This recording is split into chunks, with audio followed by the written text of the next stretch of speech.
받게 되어서 진심으로 감사를 드리고 참 마음에 감동이 됩니다.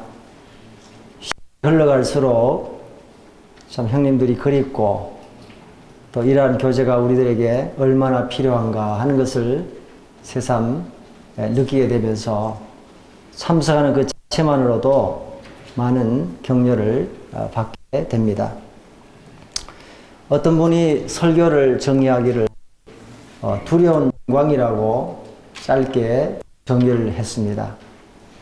제가 그 말을 들으면서 참 잘 표현했다 이런 생각을 가지게 되었습니다. 특별히 일선에서 수고하시고 다양한 경험을 가지신 훌륭한 형제님들 앞에서 이 소자가 말씀을 증거한다는 것은 대단히 큰 특권인 동시에 참 두려운 일이라고 생각이 됩니다. 그리고 또 한편으로는 영광이 되는 그와 같은 시간이 되었다고 믿습니다. 아무튼 기도하는 마음으로 말씀을 경청해 주시면 참 좋겠습니다. 먼저 이 자리를 빌어서 참 신앙의 선배 여러 형님들에게 감사를 드리고 참 시간이 흘러갈수록 오랜 세월 동안 목양 일념으로 인고의 세월을 어떻게 참 견뎌왔을까 하는 그 생각을 하면서 참 앞선 이 세월들 앞에서 믿음의 본을 비치신 여러 형님들께 감사의 말씀을 드리게 됩니다. 그리고 함께 여러 곳에서 동역하신 형님들 또 해외에서 수고하신 선교사 형님들께 또 감사의 말씀을 드립니다. 주님께서 말씀해 주시기를 히브리서 13장 7절에 너에게 하나님의 말씀을 이루고 인도하던 자들을 생각하며 그들의 행실의 결말을 주의하여 보고 저의 믿음을 본받으라. 이렇게 우리에게 말씀을 해주셨습니다. 믿음의 선배들이 없다면 우리는 이와 같은 유산들을 잘 이어받을 수 없었을 것입니다. 그분들이 기초를 놓았고 또 헌신하셨기 때문에 오늘 이 한국 모임이 있고 저들이 있는 것에 대해서 다시 한번 감사의 말씀을 드리게 됩니다. 제가 사역을 참 생각지 않았지만은 주님께서 말씀을 주시고 때가 아직 낮음에 나를 보내신 이의 일을 하여 하리라. 밤이 오리니 그때는 아무도 일할 수 없느니라. 참 인생의 밤이 오는구나 하는 것을 생각하면서 그 말씀이 떠나질 않았습니다. 동일하게 저희 아내에게도 동일한 말씀을 주님 주시고 썩는 양식을 위하여 일하지 말고 영생하도록 있는 양식을 위해서 일하라 하는 그 말씀을 두 사람에게 동일하게 주시면서 제가 거부하고 싫어하고 도망가고 싶었지만은 주님은 제 마음속에 거부할 수 없는 부담감을 계속 주시고 그래서 교회 간증을 하게 되고 검증을 받아서 사역의 일에 뛰어들었습니다. 이에 뛰어들 때 제가 참 무척이나 모르는 것이 많았고요. 지금 생각하면 미숙한 것이 너무 많았습니다. 그때 노연님께서 저에게 이런 말씀을 하셨어요. 도영재, 간도 쓸개도 다 내버려라. 그렇게 말씀하시더라고요. 그리고 여기서 무덤 팔 각오를 해라. 이런 말씀 하시더라고요.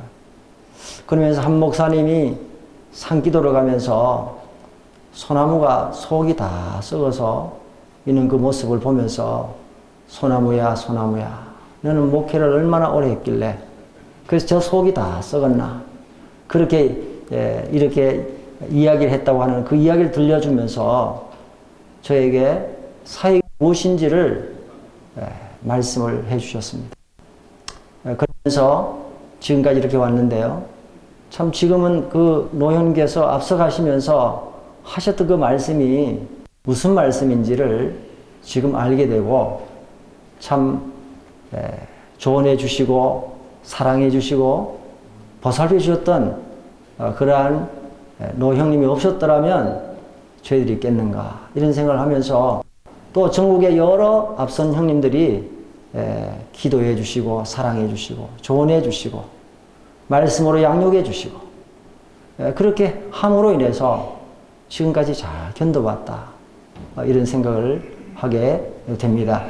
참 이와 같은 것들을 생각했을 때 우리 모두는 누군가의 도움으로부터 살아가고 있고 또 지금도 여전히 도움을 받고 있고 또 우리가 또 다른 사람들에게 이 축복을 나눠주고 도와주는 그러한 삶을 사는 것이 아닌가 그런 생각을 하면서 참 주님 앞에 감사를 드리게 됩니다. 주님은 우리에게 말씀하셨습니다. 심는 이나 물 주는 이는 아무것도 아니로되 오직 자라게 하시는 이는 하나님뿐이시다. 참 우리는 때로는 많은 성도들 앞에서 목양을 할 수도 있고 아니면 저 시골 벽지에서 홀로 몇 분의 성도들 모시면서 그렇게 고군분투하시는 성도들도 계시고 또 해외 선교지에서도 다 나름대로 다르게 일을 하고 계십니다. 그러나 중요한 것은 우리가 얼마나 큰 교회에서 사역하느냐, 얼마나 적은 수의 성도를 섬기느냐, 그것이 중요한 것이 아니고 우리는 심는 것과 물 주는 일만 하는 것이지 자라게 하신 이는 하나님이시기 때문에 우리는 다 동등하고 아무것도 자랑할 수 없는 그와 같은 자인 것을 알게 되고 겸손한 마음으로 성직으로서 주님을 섬길 수밖에 없다 하는 마음을 가지게 되는 것입니다. 그러면서 참 젊은 나이에 의기양양하고 내 의지가 앞서서 그렇게 잘한다고 했던 것들이 시간이 흘러가면서 얼마나 미숙하고 얼마나 참 연약했고 얼마나 성숙하지 못했는가 하는 것을 철감하게 되면서 부끄러운 마음이 들게 되고 지금도 여전히 내 안을 들여다보면 참 주님의 마음을 가지지 못하고 주님의 형상을 담지 못한 그와 같은 것들이 너무 아쉬운 마음으로 남아 있습니다. 이제 남은 생애 동안에 주님께서 역사하셔서 더 주님 아름다운 모습을 담고 주님의 형상을 담는 것이 이제 목표가 아닌가 이런 생각을 하게 되는 그 같은 기회가 되었습니다. 참 우리가 이와 같은 것들을 생각하면서 참 미숙하지만은 여러 형들 앞에서 함께 이렇게 말씀을 나누게 됩니다. 이 믿음의 유산을 우리가 잘 지키고 보존하는 것이 얼마나 중요한가 하는 것을 첫 번째 시간에 말씀을 통해서 우리가 교제를 나누기를 원하는데요. 이제 성경 말씀을 먼저 한 군데 살펴보도록 하겠습니다. 성경 말씀 시편 78편 1절에서 8절까지 말씀을 보겠습니다.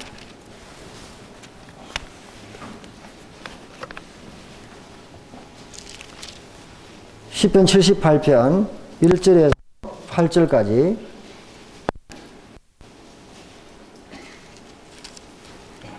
교도하도록 하겠습니다. 제가 한 절 읽고 우리 형님들께서 한 절 읽으시고 8절까지 같이 읽겠습니다. 찾으신 줄 알고 제가 읽겠습니다.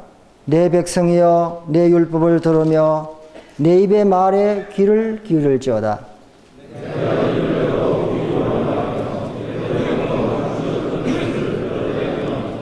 이는 우리가 들어서 아는 바요 우리의 조상들이 우리에게 전한 바라.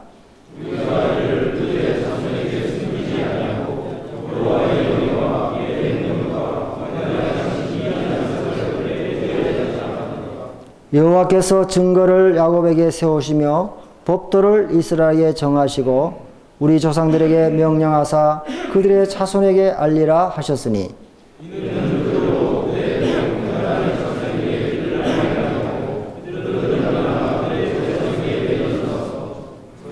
그들로 그들의 소망을 하나님께 두며 하나님께서 행하신 일을 잊지 아니하고 오직 그의 계명을 지켜서 그들의 조상들 곧 완고하고 폐허가여 그들의 마음이 정직하지 못하며 그 심령이 하나님께 충성치 아니한 세대와 같이 되지 아니하게 하려 하심이로다.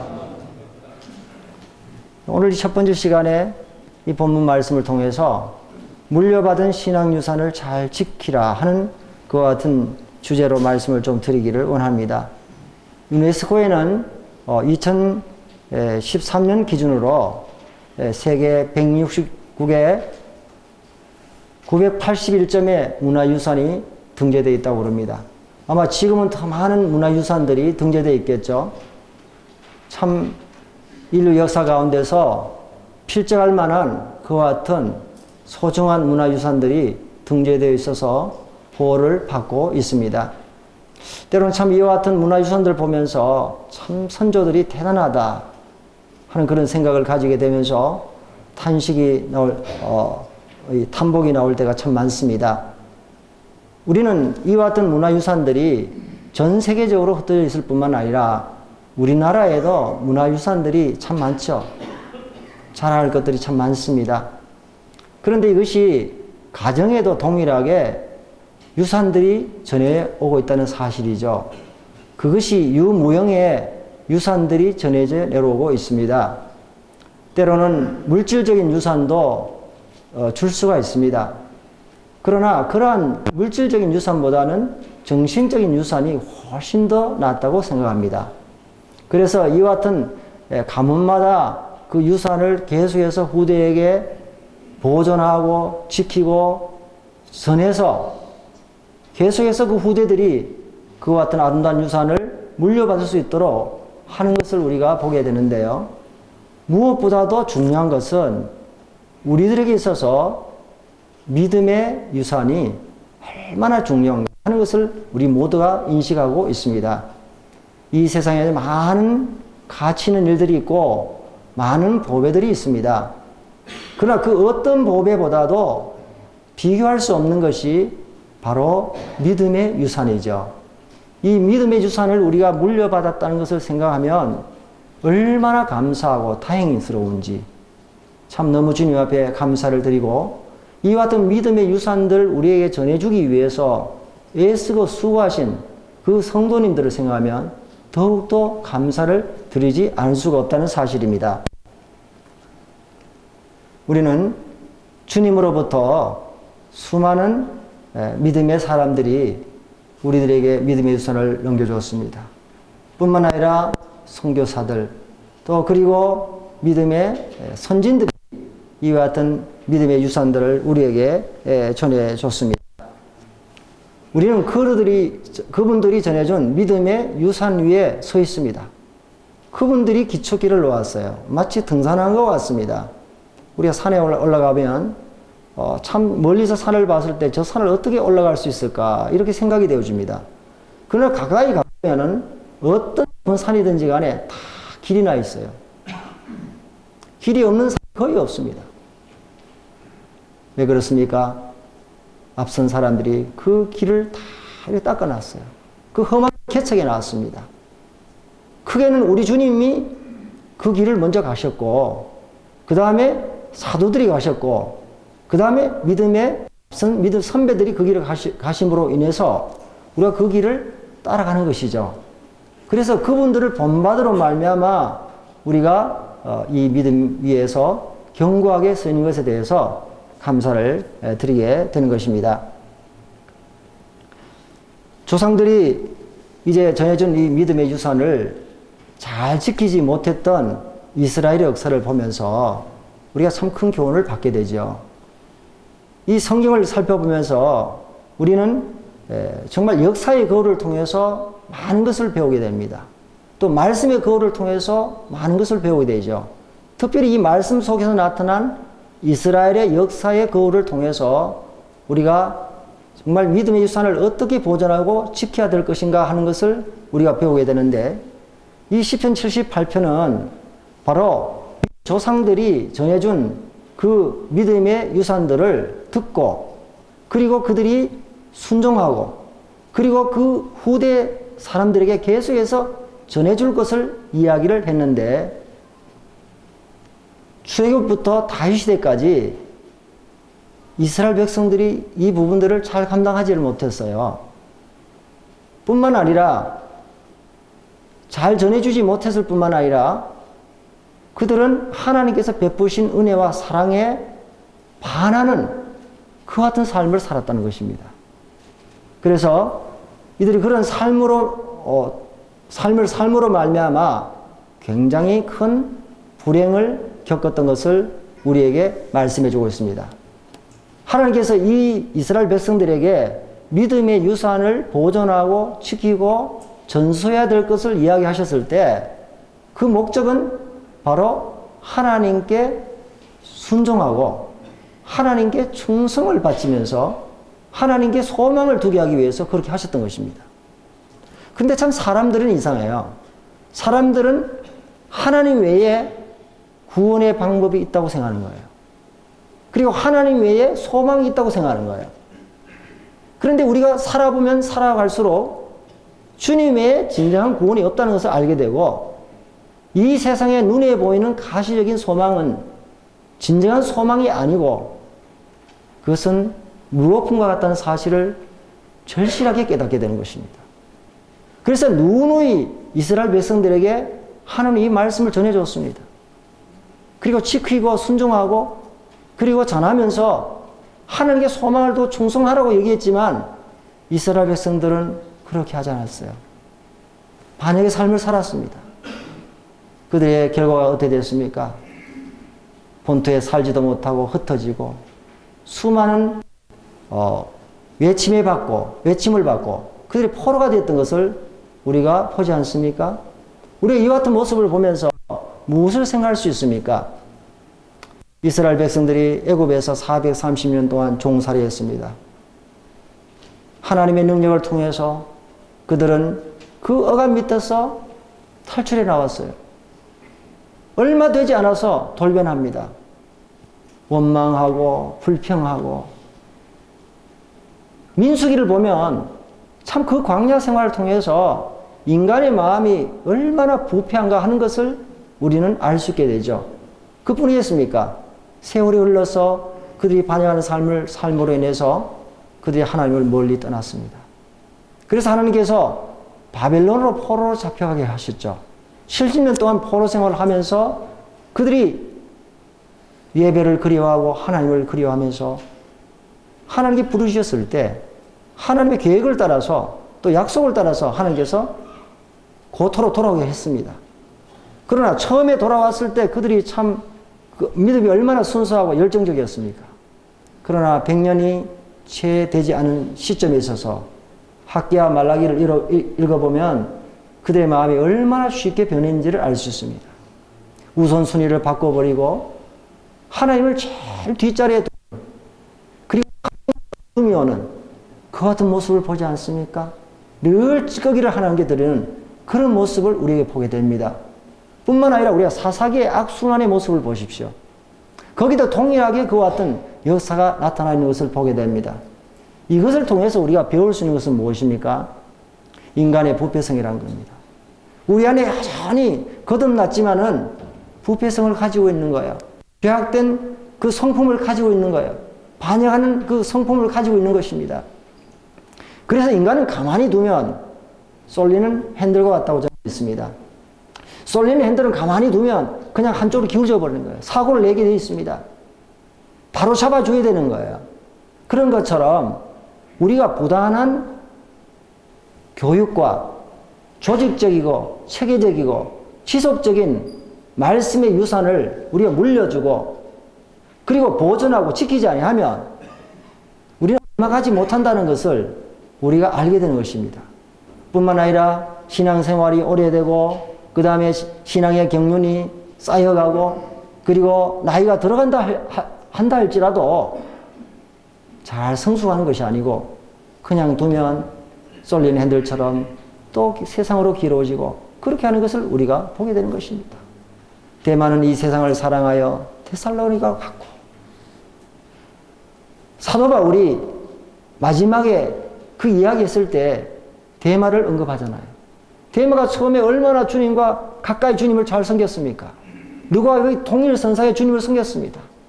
그러나 그 마음 깊숙한 곳에 세상을 사모하는 그리고 세상에 대한 미련이 그 속에 있었던 거예요. 그것이 점점 자라고 있었다는 겁니다. 다른 사람은 인식을 못했습니다. 그러나 그 내면 속에서 그 씨앗이 자라고 있었다는 거예요. 어느 날 그는 세상으로 기울어져 버렸습니다. 오늘 동일하게 우리가 사역을 하면서 오랜 세월 동안 장로 일을 하면서 아니면 성도를 가르치면서 성경을 잘 알면서 우리는 여러 가지 말씀을 들으면서 이와 같은 회합의 자리에 모여서 성도를 교제를 합니다. 어쩌면 우리의 내면에도 데마와 같은 세상에 대한 미련 아니면 무언가 주님으로부터 멀리하는 그 무언가가 우리의 마음을 사로잡고 있어서 그것이 자라고 있는지 모릅니다. 겉으로 보기에는 훌륭한 형제님이시고 훌륭한 자매님이시고 그럴지 모릅니다. 그러나 같이 앉아있지만은 그 세상을 향한 그 향수가 계속해서 자라면서 어느 날 그 형제님이 사역일에서 사라지고 또 우리의 교제에서 사라지고 뭔가 곁길로 나가버리는 그 같은 모습을 보면서 우리는 그러면 예외겠느냐? 예외가 아니라는 것이죠. 이 같은 사실을 기억하면서 이스라엘 민족의 이 모든 모습이 우리는 하나의 교사로서 역할을 한다고 저는 믿습니다. 민족은 다 얼굴이 다르고 그 다음에 언어가 다르고 문화가 다르고 여러 개 달라도 속성은 똑같다는 거예요. 이스라엘 백성들이 가졌던 그 같은 속성이 동일하게 우리에게 있고 전 세계 어느 나라 그리스도인들에게도 동일하게 있다는 사실을 기억하면서 우리는 이것이 먼 나라의 일이 아니고 시대가 많이 흘러왔지만은 동일하게 우리에게 안고 있는 위험성이라는 사실을 먼저 인식할 필요가 있다는 사실을 말씀을 드리는 것입니다. 그래서 이스라엘의 이 사실을 통해서 우리가 교훈을 잘 받는 것이 중요하다는 생각을 하게 되는 것입니다. 그래서 저는 이와 같은 이스라엘 역사를 통해서 성경에 나타난 몇 가지 예들을 살펴보면서 거기 보면 부정적인 예들도 있고 긍정적인 예들도 있습니다. 부정적인 예를 보면은 여호수아의 고별사를 보면 여호수아 24장 15절에서 거기에 18절까지 말씀을 보면 오늘 이렇게 기록이 되어 있습니다. 우리가 한번 찾아볼까요? 여호수아 24장 15절에서 말씀을 보겠습니다.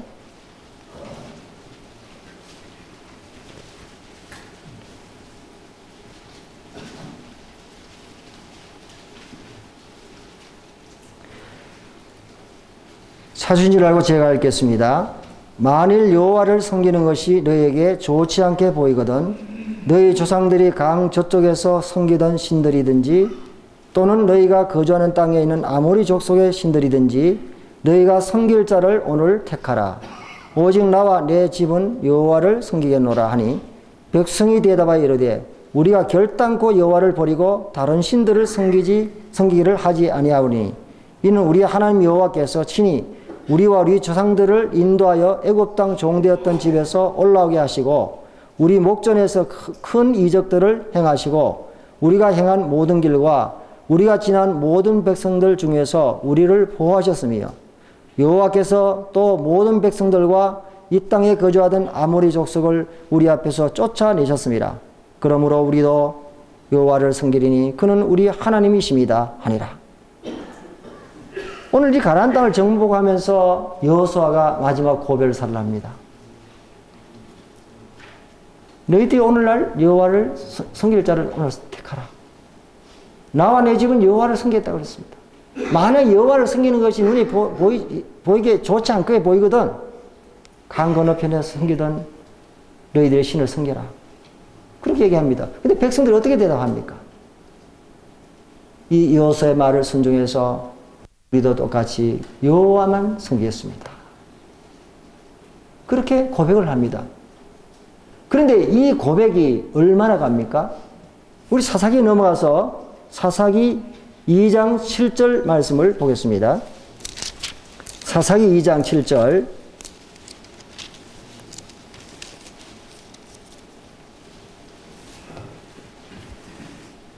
362페이지가 되겠습니다. 사사기 2장 7절 백성이 여호수아가 사는 날 동안과 여호와 뒤에 생존한 장로들 곧 여호와께서 이스라엘을 위하여 행하신 모든 큰 일을 본 자들이 사는 날 동안에 여호와를 섬겼더라. 여호와의 종 눈의 아들 여호수아가 110세의 죽음에 무리가 그의 기업의 경내에 에브라임 산지 가스산 북쪽 딥낫 헤레스의 장사였고 그 세대 사람도 다 그 조상들에 돌아갔고 그 후에 일어난 다른 세대는 여호와를 알지 못하며 여호와께서 이스라엘을 위하여 행하신 일도 알지 못하였더라. 오늘 이 말씀을 보면요, 신앙이 3대를 넘지 못합니다.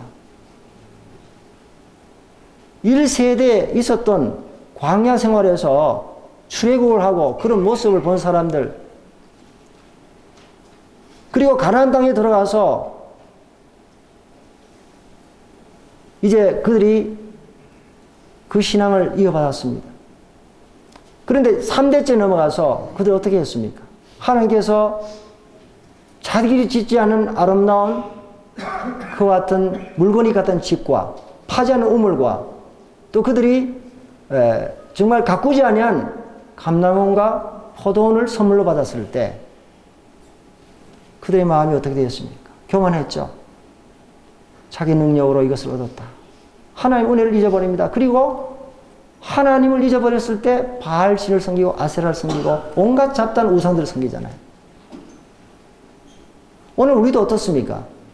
우리 1세대 형제님들이 참 고난을 감수하면서 모양 일념을 통해서 수많은 하나님의 몸된 교회에 영향력을 끼치고 복음을 전해서 이 믿음을 우리에게 전수시켜 주었습니다. 그 다음에 2세대 형님들이 그것을 받아서 또 열심히 복음을 전하고 이렇게 했습니다.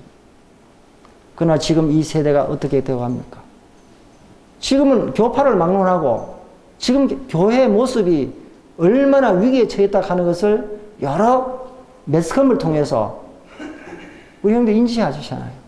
또 우리 교회 모습들을 보면 알잖아요. 이미 주요 학생들 사라지잖아요. 초고령 사회로 접어들잖아요. 여러 모습들을 보면서 엄청난 고민을 하게 되는 것입니다. 구라파의 일들이 남의 일이 아니고 이제는 우리의 일로 너무 가까이 왔잖아요. 이런 모습을 보면서 정말 2세대 형님들이 1세대 형제님들이 고난을 통해서 복음을 전하고 핍박을 받으면서도 가난하면서도 목숨 걸고 복음을 전했지만은 지금 세대는 가나안 땅에 들어간 그 세대들이 그와 같은 하나님의 은혜를 공짜로 받고 그리고 그 물질에 젖어서 하나님을 잊어버린 것처럼 지금 이 세대를 너무 부유해가지고 물질신이 섬기잖아요. 바알이 풍요의 신 아닙니까? 바로 이 물질신을 섬기면서 하나님을 잊어버리는 거예요. 그래서 복음 전에 너무 힘들고 성도들의 마음속에도 이와 같은 물질신이 들어와서 역사하는 거예요. 세상의 영향이 너무너무 성도들의 마음속에 많이 들어와 있는 거예요. 이와 같은 사실을 생각했을 때 정말 우리가 이 믿음을 지키고 보존하는 것이 얼마나 중요한가 하는 것을 다시 한번 생각하게 되는 것이죠. 그래서 고민하고 구체적인 여러 방법들을 통해서 우리가 이와 같은 믿음을 정말 전수하고 지키기 위해서 많은 형님들이 애쓰시고 기도하신 줄 믿습니다. 엘리의 가문을 보면은 사무엘상 2장 12절에서 17절, 22절에서 25절, 3장 13절, 또 4장 12절, 18절, 19절, 22절 말씀을 드리지 않아도 이 엘리의 가문이 얼마나 참 이 믿음을 지키지 못했는가 하는 것을 보게 되잖아요. 제사장으로서 그 자녀들을 잘 교육하지 못했잖아요. 자녀들의 믿음을 전수해 주지 못했잖아요. 정말 이와 같은 사실을 보면서 하나님의 그 예배를 무시하고 또 성전에 수종드는 여인과 간음을 하고 그리고 저주를 자청했지만은 솜방망이로 치리하고 결국은 이 두 아들이 블레셋과 전쟁에서 죽임을 당하잖아요. 그 소식을 기다리는 엘리가 의자에 앉아서 소식을 기다려가 넘어져서 목이 부러져서 죽습니다. 엘리가 목이 부러지기 전에 부러졌던 게 있습니다. 그게 뭡니까? 엘리의 마음이 먼저 부러졌어요. 마음이 부러졌습니다. 그리고 그 며느리가 해산하면서 사람들이 아들을 낳았다고 그렇게 얘기했지만 죽으면서 이가 보시라고 그랬잖아요. 하나님의 영광이 떠나버렸어요. 하나님의 역사가 떠나버린 거예요. 우리에게 큰 교훈이 되죠. 그러나 하나님은 이와 같은 어둠의 역사 가운데서도 하나님의 구원 계획을 취소하지 않고 하나님의 계획을 성취해 가기 위해서 한 가정의 고통을 통해서 사무엘을 일으키신 걸 보게 되잖아요. 참 하나님 놀라우신 분이시죠. 인간은 부패하고 어렵지만은 하나님은 결코 자기의 계획을 포기하지 않으시고 계속해서 구원의 계획을 이어가시는 놀라운 주님인 것을 우리에게 말씀해 주고 계십니다. 뿐만 아니라 사무엘의 가문은 어떻습니까? 사무엘상 8장 1절에서 3절까지 보면요. 이 사무엘의 두 아들들이 사사로 세워졌지만은 어떻게 했습니까? 뇌물을 받고 판결을 굽게 했잖아요. 백성들의 원성을 들었죠.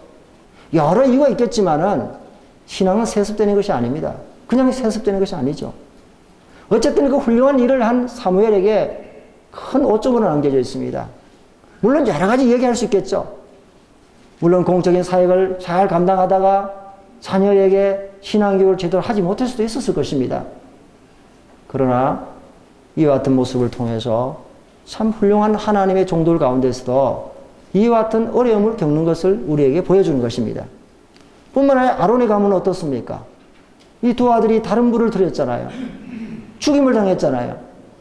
늘 아버지가 하는 것을 봤을 텐데 또 교육을 받았을 텐데 아마도 어떤 의미에서 다른 불을 들였는지 잘 모르지만은 문맥상 볼 때 그 뒤에 술이 취했는지 모르죠. 아무튼 이 아론의 가문에도 이와 같은 어려움이 있었던 것을 보게 됩니다. 뿐만 아니라 다윗은 어떻습니까? 하나님의 마음에 합한 사람 다 보면 그 자녀들이 크게 보면 참 믿음을 제대로 전수해 주지 못했다 하는 것을 우리에게 교훈해 주고 있다는 사실입니다. 이것을 통해서 많은 교훈을 받게 되죠. 뿐만 아니라 이제 긍정적인 측면을 보면은 우리는 디모데를 생각해 볼 수 있습니다. 디모데후서 1장 3절에서 5절까지 말씀을 먼저 한번 보겠습니다. 디모데후서 1장 3절에서 5절까지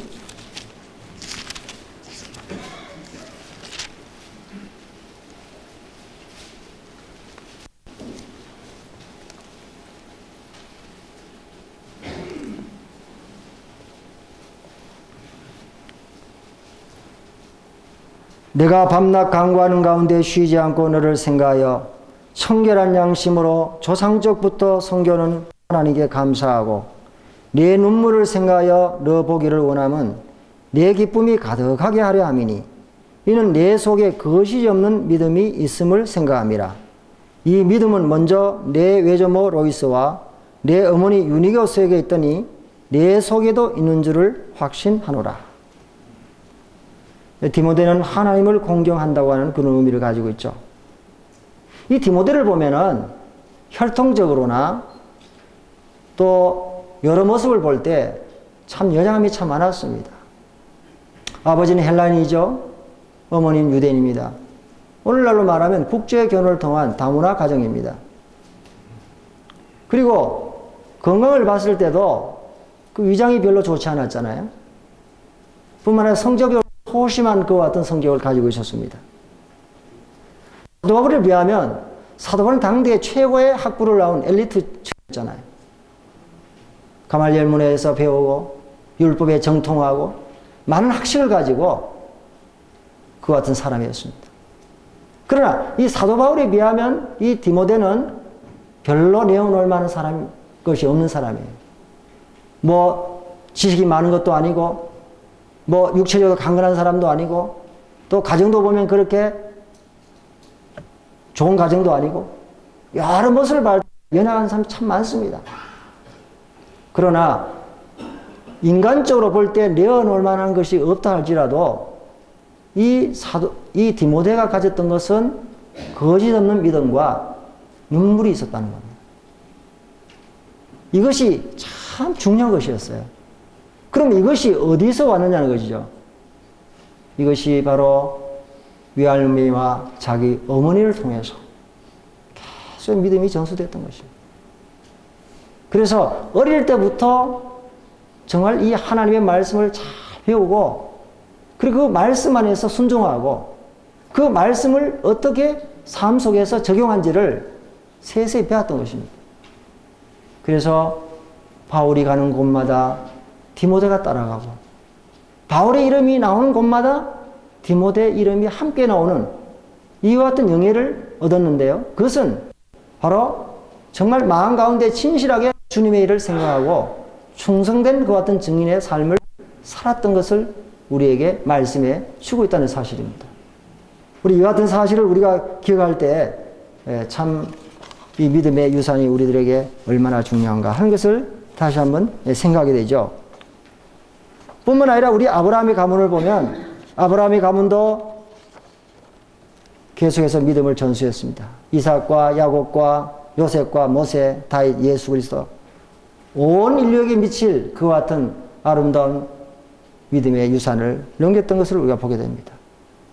욥도 그렇습니다. 욥도 보면 자기 자녀들과 화목을 도모하고 생일날 그 자녀들 초청해서 함께 음식을 나누고, 그리고 사랑을 서로 나눌 줄 알고 섬길 줄 알고, 이 가족의 일을 돈독히 할 뿐만 아니라 그리고 난 다음에 항상 번제를 드림으로 인해서 하나님을 경배하는 이와 같은 것들을 자녀들에게 보이지 않게 물려줬다는 것입니다. 우리 이와 같은 사실을 보면 자녀들은 무엇을 통해서 배우겠습니까? 부모의 말을 통해서 배우는 것이 아니라 부모의 삶을 통해서 자연스럽게 배우는 것이죠. 때로는 손님들을 접대합니다. 또 외부에 있는 나그네를 접대합니다. 또 선교사를 접대합니다. 그러면서 아이들이 집에서 하는 모습을 보는 거예요. 아, 접대는 저렇게 하는 거야. 그리고 거기서 기독량으로 여러 말을 듣습니다. 그러면서 아이들이 거기서 성장해 가는 거예요. 그러니까 하나하나 어떤 지식적으로 안 가르친다 할지라도 삶을 통해서 그 영향력이 자녀들에게 심겨진다는 것이죠. 이와 같은 사실을 보면서 정말 이 디모데가 이렇게 어려운 환경 속에서도 훌륭한 하나님의 종으로 쓰임을 받고 끝까지 주님을 섬겼던 것은 여러 가지 인간적인 약점이 있음에도 불구하고 하나님의 말씀을 잘 이렇게 전수받았던 그와 같은 부모들의 희생이 있었다는 것을 우리에게 말씀해 주고 있습니다. 뿐만 아니라 우리는 훌의 가문에 대해서 좀 생각해 보겠습니다. 출애굽기 17장 넘어가서 말씀을 한번 볼까요? 출애굽기 17장.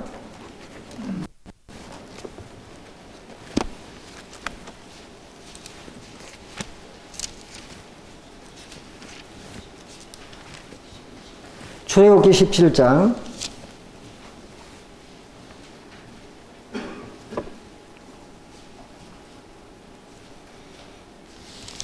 8절에서 14절까지 말씀을 제가 읽겠습니다. 그때 아멜렉이 와서 이스라엘과 르비딤에서 싸우니라. 모세가 여호수아에게 이르되 우리를 위하여 사람들을 택하여 나가서 아멜렉과 싸우라. 내일 내가 하나님의 지팡이를 손에 잡고 산 꼭대기에 서리라. 여호수아가 모세의 말대로 행하여 아멜렉과 싸우고 모세와 아론과 훌은 산 꼭대기에 올라가서 모세가 손을 들면 이스라엘이 이기고 손을 내리면 아멜렉이 이기더니 모세의 팔이 피곤하며 그들이 돌을 가져다가 모세 아래에 놓아 그가 그 위에 앉게 하고 아론과 훌이 한 사람은 이쪽에서 한 사람은 저쪽에서 모세의 손을 붙들어 올렸더니 그 손이 해가 지도록 내려오지 아니한지라. 여호수아가 칼날로 아멜렉과 그 백성들을 쳐서 무찌르니라. 여호와께서 모세에게 이르시되 이것을 책에 기록하여 기념하게 하고 여호수아의 귀에 외어 들리라. 내가 아멜렉을 없이 하여 천하에서 기억도 못하게 하리라. 14절 말씀까지 읽었습니다.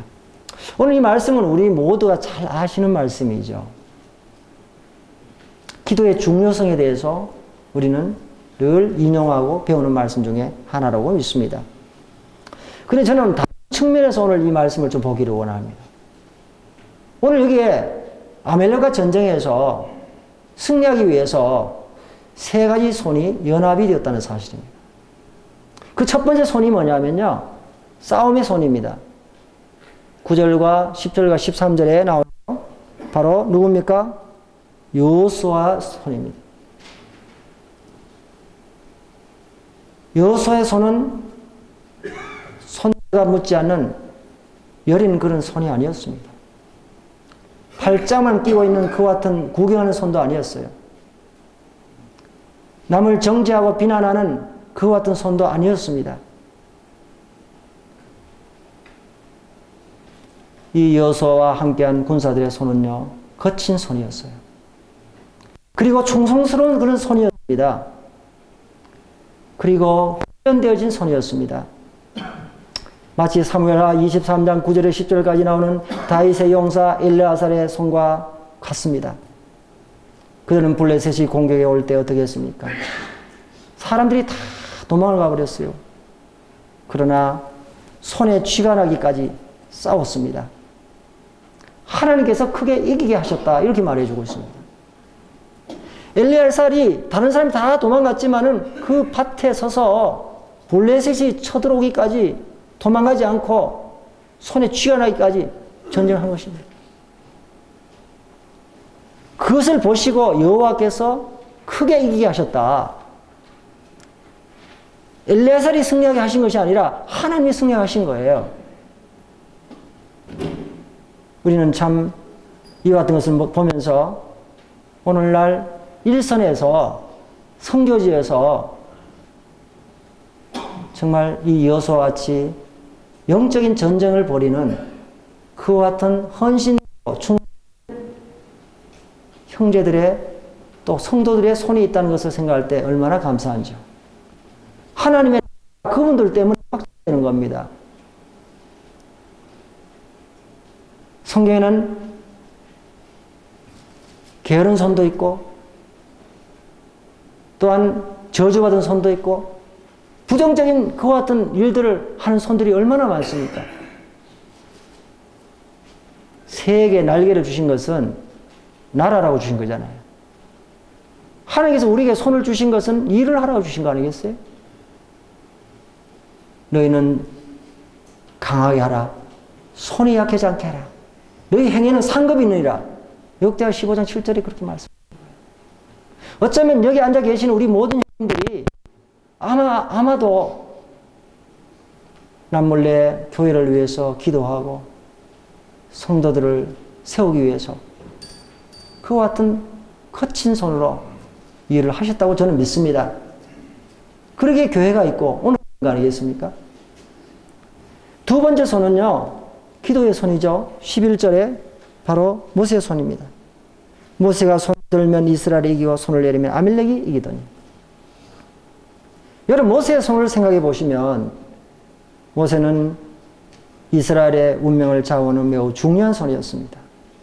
그런데 이 모세가 과거를 생각해 보면 지식과 경험이 최고조로 달했을 때 자기 민족을 돌볼 생각이 나서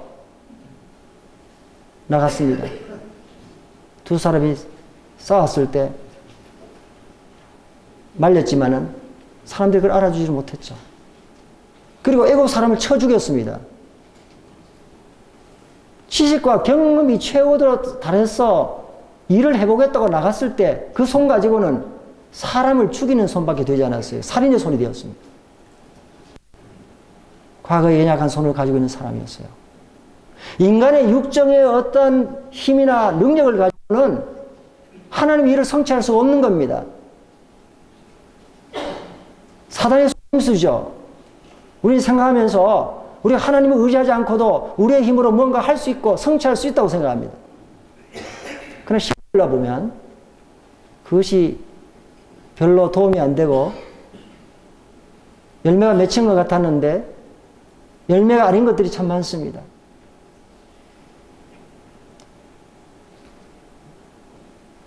그럼 모세는요, 지금 어떻게 합니까? 산에 올라가서 기도합니다. 기도의 손입니다. 지금도 살아계셔서 우리 주님이 우리를 위해서 중보의 기도를 하고 계시는 그 모형이라고 믿습니다. 그것 때문에 우리가 승리할 수 있죠.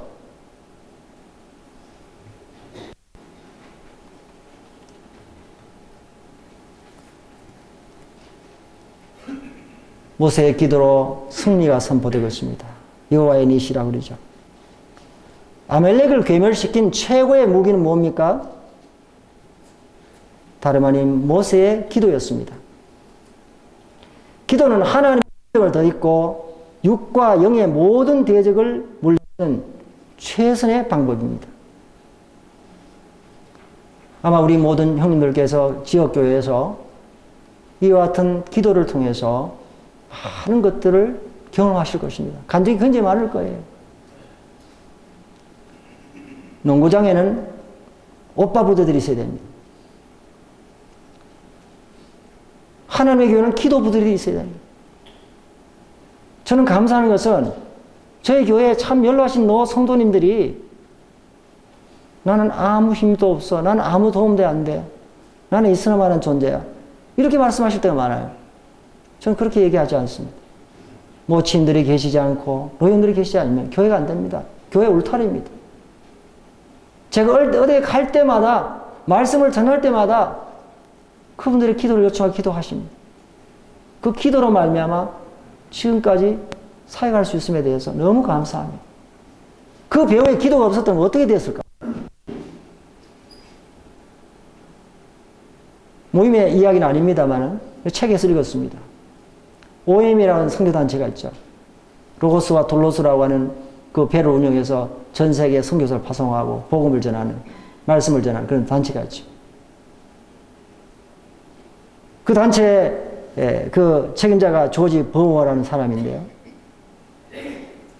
그분이 그와 같은 일들을 하기 전에 뉴저지에서 도로시 클랩이라고 하는 한 자매가 자기 앞에 큰 고등학교가 하나 있는데 그 고등학교 학생들을 위해서 기도하고 싶은 강한 충동을 느껴졌대요. 그래서 그 고등학생들을 위해서 계속해서 기도하면서 그 중에 한 학생에게 요한복음, 쪽복음을 계속 보내면서 기도를 했다는 거예요. 근데 그분이 1955년 뉴욕에서 복음을 집회해서 구원을 받게 됩니다. 그러면 인생이 변화되어서 하나님을 위해 헌신하게 된 것이죠. 그래서 그분의 마음속에 죽어져 가는 영혼들에게 복음을 전해야겠구나. 그래서 그 일을 시작했다는 겁니다. 제가 그걸 보면서 그 조지 버거라는 그 사람이 그 성도가 그와 같은 꿈을 꾸고 하나님 나라를 위해서 복음을 전하는 일을 하게 했을 때 그게 단순히 이루어진 것이 아니라 그 배후에는 보이지 않는 도로시 클랩이라고 하는 한 자매의 기도가 있었다는 거예요. 얼마나 기도했냐? 15년 동안 기도했다는 거예요.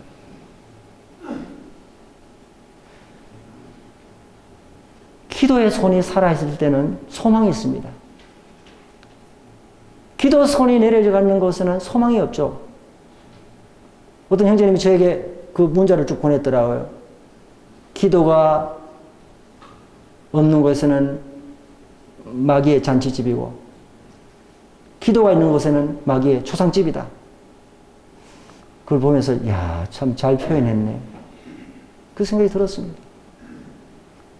어쨌든 모세가 이와 같은 기도를 통해서 승리하게 되는 것입니다. 그리고 이와 같은 놀라운 승리의 전법이 전수되는 것을 보게 되죠. 만약에 모세의 기도가 없었더라면 이스라엘은 백전백패했을 거예요.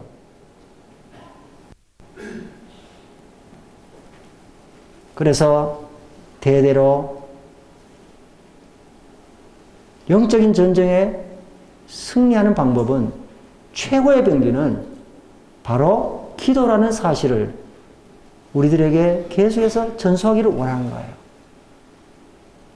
그리고 세 번째 나오는 손이 있죠. 12절에 보면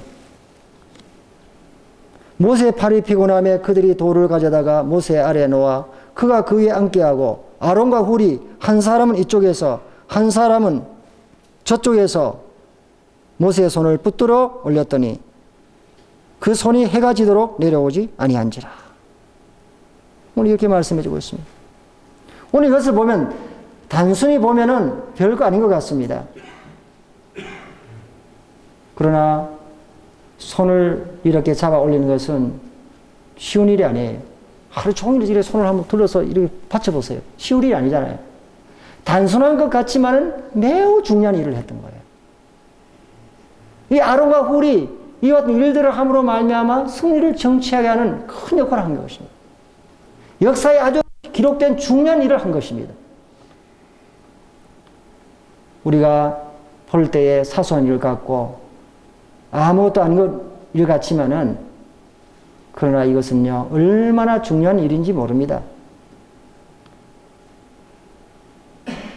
모세가 위대하지만 이들의 손이 없었다면 어떻게 됐을까 하는 것을 생각해 봅니다.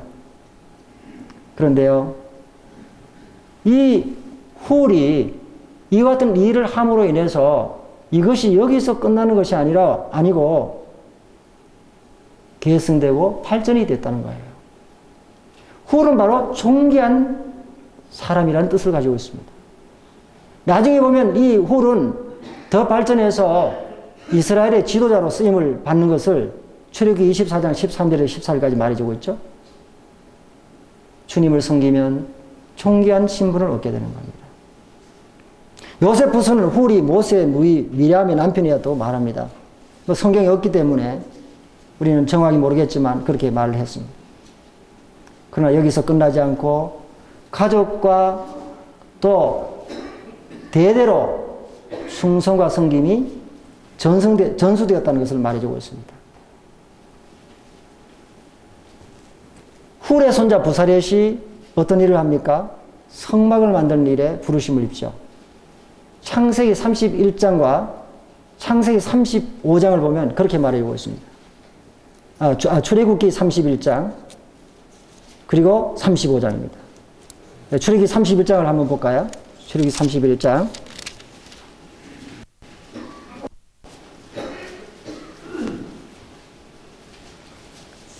출애굽기 31장 말씀을 한번 보겠습니다.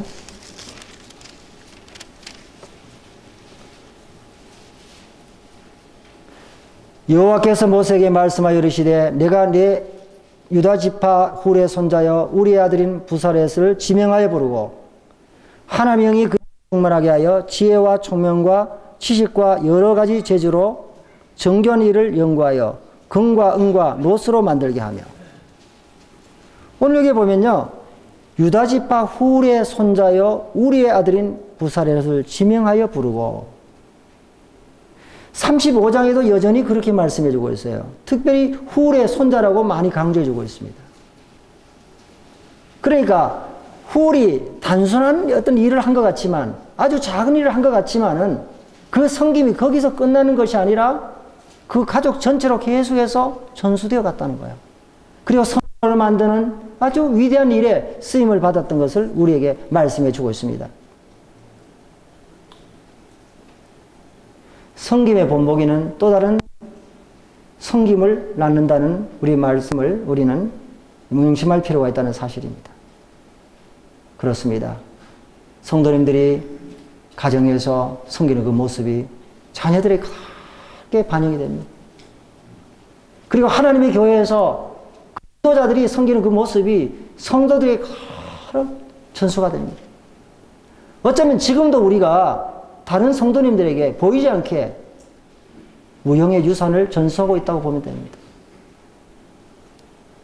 기도의 유산, 헌신의 유산, 찬송의 유산, 전도의 유산 등등 여러 믿음의 유산들을 우리는 지금 전수하고 있다는 거예요. 이 같은 사실을 생각할 때 우리가 얼마나 중요한 자리에 섰는가 하는 것을 생각하면서 주님께 감사를 드리고 또 여러 형님들을 통해서 다양한 모습을 우리는 배우면서 주님의 놀라운 은혜를 경험하게 되는 것입니다. 주님을 섬기는 이런 영혼은 가치가 있습니다. 세상과 영광과 부귀는 다 찰나고 죽은 복입니다. 영원하지 않는 것은 다 썩어져 없어지는 거예요. 영원한 가치가 있는 엄청난 복을 하나님은 성경 말씀을 통해서 우리에게 유산을 주셨습니다. 그리고 보존하고 계승하기를 원하십니다. 사역자와 장로는 무슨 일을 위해서 부름을 받았습니까? 한 권의 책인 영원한 말씀인 하나님의 말씀을 연구하고 보존하고 순종하고 전수하기 위해서 부름을 받은 사람입니다.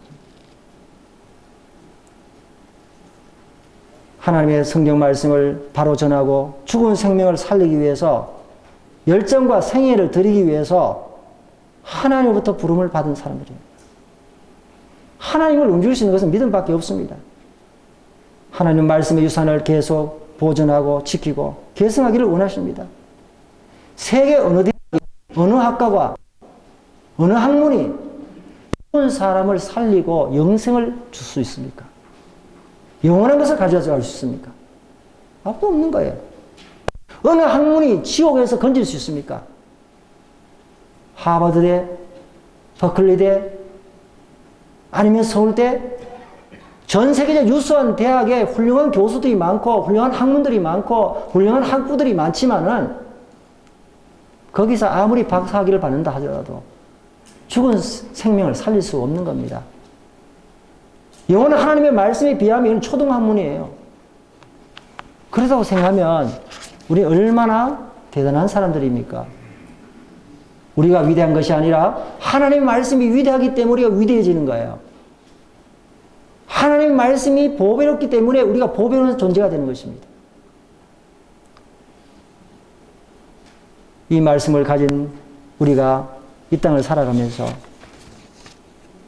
마땅히 행할 길을 아이에게 가르치라고 하는 이 말씀을 우리는 기억해 볼 필요가 있는 것입니다. 제자는 멀리 있는 사람이 아니죠. 나의 가장 가까이 있는 자녀들이 제일 첫 번째 제자입니다. 그리고 나의 이웃이죠. 이와 같은 사실을 우리가 기억하면서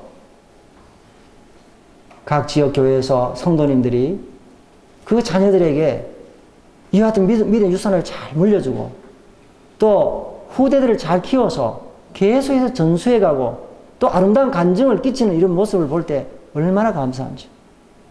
그 가운데서 선교사들이 나오고 훌륭한 교사들이 나오고 전도자들이 나오고 목자들이 나오고 이와 같은 모습으로 이 한국 모임이 지금까지 이어오게 된 것을 생각할 때 주님 앞에 감사를 드리게 되는 것입니다. 어쩌면 우리 자신들이 앞선 믿음의 선배들이 물려준 믿음의 유산의 결과로 우리가 있다고 생각합니다. 이와 같은 사실을 마음 가운데 기억하면서 이 악한 세대 가운데서 우리가 다시 한번 참 오늘 배운 이 교훈을 통해서 우리가 물려받은 이 믿음의 유산을 잘 보존하고 지켜야 된다는 사실을 다시 한번 기억하시는 기회가 됐으면 좋겠습니다. 감사합니다.